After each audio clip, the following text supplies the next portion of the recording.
veteriner dengan diagnosa blood, ya, blood tembung rumen, blood gitu. Jadi timbunan gas itu ada di rumen. Itu akibat dari satu pemberian makan yang terlalu mudah sehingga kadar N-nya itu tinggi, sehingga terjadi fermentasi yang cepat.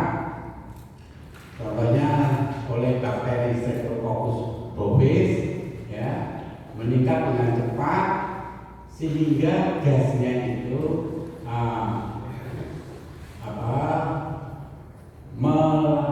melampaui padatnya atau penambahannya itu melampaui daripada pengeluarannya itu seharusnya bisa melalui regurgitasi, ya, regurgitasi atau bisa melalui pas dia keadaan ruminasi. Gayem itu kan keluar bola dari iniesta atau mulut, regurgitasi namanya, ya. Nah, itu tidak dapat regurgitasi. Kenapa? Karena gasnya itu meningkat dan karena volumenya banyak, satu, yang kedua kadar N-nya tinggi. Ini menyebabkan permukaan rumen itu melebihi dari sakus cardiacus. Jadi dari lubang utama esophagus yang menempel di rumen. Jadi dia berada di atasnya, sehingga refleks muntah itu tidak bisa terjadi. Regurgitasi itu tidak bisa terjadi. Jadi memamah dia tidak bisa terjadi. Gitu terus gayanya itu yang normal. Tapi ini tidak bisa terjadi karena makannya itu kalorinya tinggi dan nilai proteinnya sangat tinggi, terutama kadar N. Biasanya tanaman yang mengandung leguminosa, tanaman legium, buah bolongan. Kemudian juga tanaman yang banyak getahnya, contohnya daun nangka, ya, itu banyak getahnya. Itu kalau sudah terfermentasi dia menjadi gel. Akibat menjadi gel sehingga tidak bisa terjadi proses biokimianya kurang sempurna, sehingga akan terjadi busa, sehingga nanti bisa dikatakan blood, namanya fruity blood. Jadi bukan fruity teh, tapi fruity blood. Itu artinya busanya itu di dalam iniesta, campuran makanan di dalam rumen, sehingga dia itu tidak bisa keluar. Nah, itu pencegahannya, sapi tersebut hendaknya harus diberi pakan yang tidak mengalami perubahan. Jadi seperti biasa, rumput contohnya. Rumput itu nanti kisarannya itu bisa 2,5, ya, atau 5%, 5% sampai 10%. Terus kemudian konsentratnya itu bisa 1,5% sampai 2%. Nanti kalau rumputnya itu ke arah 10%, tadi Dokter Arif bilang bahwa kalau sudah 300 menjadi 30, maka konsentratnya ke arah 1,5%, turun ke arah itu. Nanti bisa 1,75, 1,75 kali 300 itu berarti kurang lebih bisa 4,5 kilogram, sehingga dibagi 2 bagi 2,5, sore anggap aja 2,5, jadi dianggap 5 kilo, seperti itu. Jadi bentuknya silang begini. Kalau rumputnya naik, konsentratnya turun. Kalau konsentratnya naik, rumputnya turun. Contohnya di musim kemarau, mungkin konsentrat lebih mudah carinya, sehingga konsentrat bisa naik. Tetapi harus diimbangi dengan rumput tadi, konsentrasi tadi. Nanti rumputnya bisa turun, tapi tidak boleh kurang dari persen yang sudah kita sampaikan nanti. Kalau nanti bisa kurang, nanti bisa terjadi kurusan atau sampai ke anemia, gitu ya, gitu. Jadi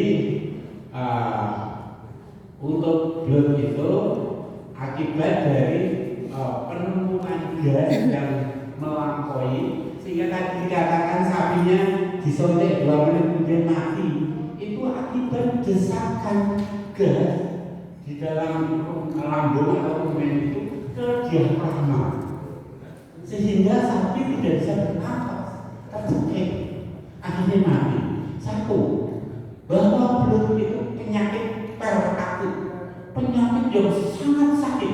Kalau tidak percaya, kita sendiri kalau perutnya sakit tembus, terus kita boleh-boleh cari di kasur, begitu ya, sehingga tidak mengenal benda keras, mungkin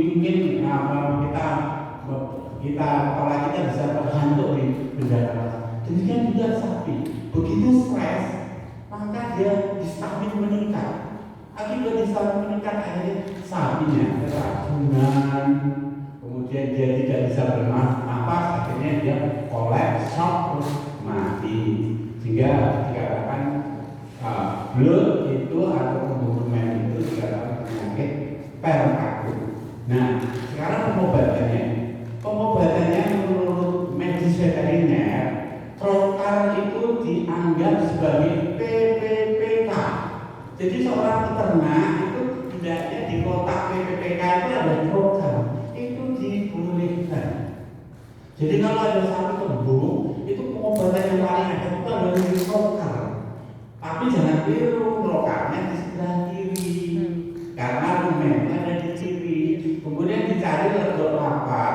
Lego laparnya itu dengan cara nanti akan supaya nanti Anda bisa bertanya kepada pos-posan terdekat atau dinas peternakan terdekat, bagaimana sih menentukan daerah yang terjadi distensi atau terjadi pengumpulan gas di dalam rumen, di mana gitu.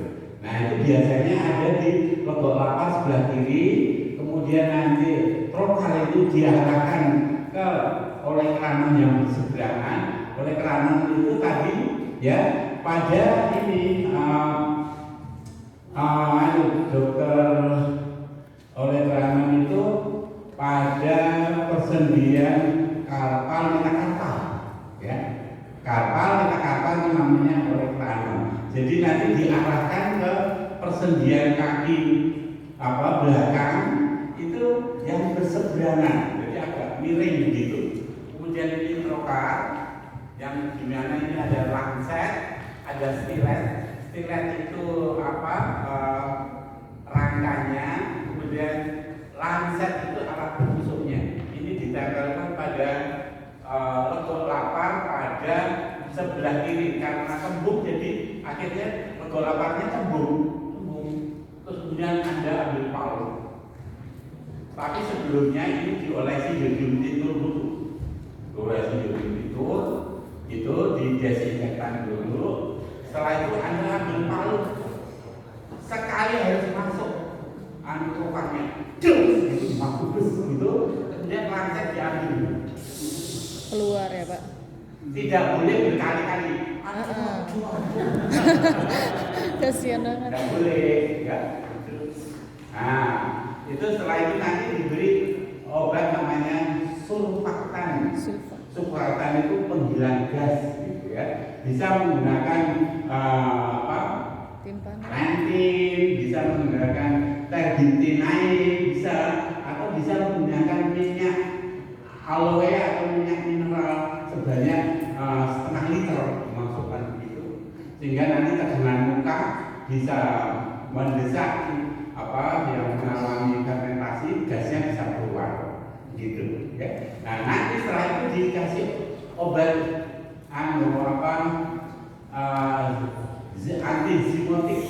antizimotik itu contohnya seperti yodium titur 10 cc dimasukkan dari stilet tadi, dimasukkan ke dalam gitu. Setelah itu baru nanti udah diberikan, disumpahkan, ada dijual namanya Atimpaniko Terabet, namanya itu ya, Terabet Atimpaniko di tempat PSPS Polsek. Itu dimasukkan lewat trocar tadi, dimasukkan ke dalam. Itu sebagai obat surfaktan untuk menghilangkan gas, menghilangkan busa, begitu. Terus setelah itu masuk obat yang antizimotik itu contohnya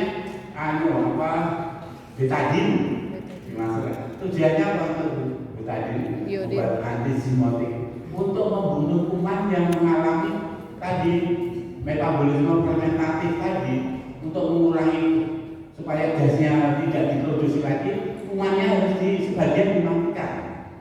Makanya menggunakan bodium itu 10 cc dimasukkan. Ya, setelah itu juga dimasukkan obat surfaktan.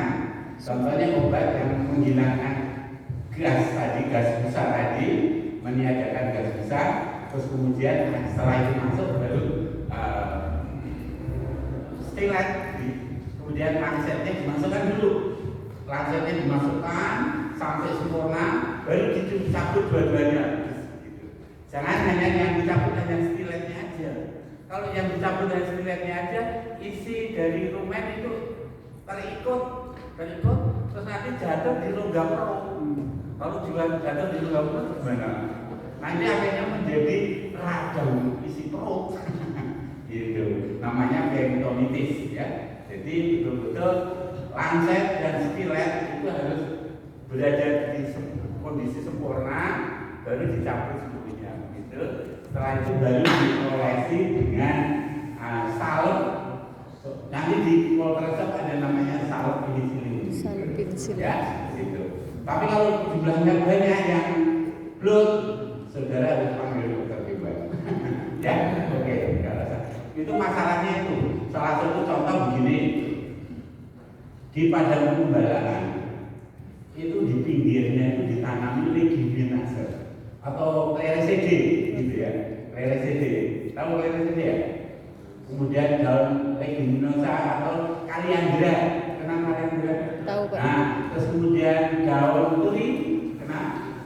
Kemudian daun pete-petean atau daun pete, petai Cina. itu ya, itu adalah kelompok leguminosa. Pada saat itu panen, terus dikasih makan sapi seluruhnya. Akhirnya sapinya kenyang dan mengandung kadar yang tinggi. Akhirnya mati habis tua 15 ekor. Ya, oke.